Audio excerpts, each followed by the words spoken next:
Hello everyone, সবাই কেমন আছেন? আশা করি সবাই খুব ভালো আছেন। তো আমি সুষমা, আমার আরেকটা নতুন ভিডিওতে তোমাদেরকে অনেক অনেক সুস্বাগত। তো আজকে বানিয়েছিলাম সয়াবিনের বিরিয়ানি, সাথে আমি হায়দ্রাবাদি পনির দিয়ে এটাকে সার্ভ করেছি। হায়দ্রাবাদি পনিরের রেসিপিটা চাইলে আমার কিন্তু পেজে বা চ্যানেলে তোমরা দেখে আসতে পারো। তো ফার্স্টে আমি সয়াবড়ি নিয়ে নিয়েছি।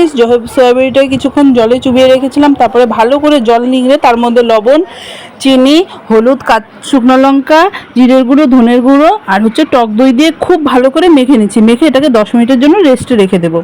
এদিকে আমি একটা মশলা তৈরি করছি। মশলাটার মধ্যে আদা, রসুন, পেঁয়াজ, টমেটো দিয়ে আমি খুব ভালো করে একটা মশলা তৈরি করে নেব। এদিকে আমি কিন্তু আবার কড়াইও বসিয়ে দিয়েছি। কড়াইয়ের মধ্যে আমি সোমবারে দিচ্ছি জিরা, শুকনো লঙ্কা আর তেজপাতা দিয়ে এটাকে একটু ভাজা হওয়া অবধি অপেক্ষা করতে হবে। তার মাঝে বলে দিই, যদি আমার ফেসবুক পেজ থেকে দেখে থাকো আমার পেজটাকে ফলো করে দিও, আর যদি ইউটিউব থেকে দেখে থাকো আমার চ্যানেলটাকে কিন্তু সাবস্ক্রাইব করে দিও। তো এইদিকে আমি যখন ভাজা হয়ে গেছে গরম মশলাগুলো, তার মধ্যে আমি দিয়ে দিচ্ছি পেঁয়াজ কুচি আর রসুন কুচি সোমবার দিয়ে, তার মধ্যে দিয়ে দিলাম লবণ দিয়ে সেগুলোকে একটু খুব ভালো করে ভেজে নিলাম। ভেজে যে আমি মিক্সির মশলাটা তৈরি করে রেখেছিলাম, কাঁচা লঙ্কা, আদা, রসুন আর টমেটো, সেই পেস্টটাকে আমি দিয়ে দিলাম। দিয়ে দিচ্ছি রেগুলারই শুকনো মশলাগুলো, রেগুলার যেগুলো আমরা ইউজ করি, যেমন জিরে গুঁড়ো, ধনে গুঁড়ো, লঙ্কা গুঁড়ো, হলুদ গুঁড়ো, চিনি, লবণ। তো সেগুলোকে দিয়ে আমি খুব ভালো করে এই জায়গায় কিন্তু মিক্স করে নিচ্ছি। মিক্স করতে হবে খুব ভালো করে, যতক্ষণ না উপরে তেলটা উঠে আসে। এদিকে দেখো তেলটা উপরে উঠে এসেছে, তার মধ্যে আমি সয়াবড়িগুলো দিয়ে দিচ্ছি। দিয়ে খুব ভালো করে এটাকে মিক্স করে নিচ্ছি।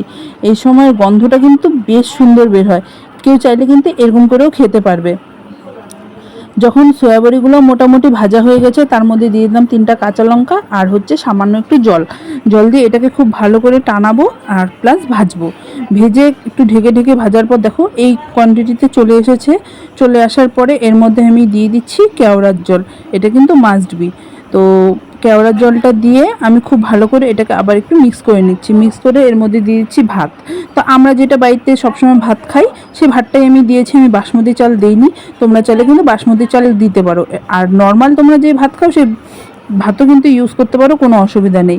এটা কি এমন বাসি ভাত দিয়েও করতে পারবে বা দুপুরে রান্না করা ভাত দিয়ে রাত্রেও করতে পারবে, কোনো অসুবিধা নেই। কিন্তু যখন আমার এগুলো ভাজা হয়ে গেল, তার মধ্যে দিয়ে দিচ্ছি গুঁড়া গরম মশলা, ঘি আর দিয়ে দিচ্ছি সামান্য কেওড়ার জল। দিয়ে এটাকে কিন্তু আমি ঢাকনা দিয়ে রেখে দেবো প্রায় 5 থেকে 10 মিনিটের জন্য, স্টিম কমিয়ে।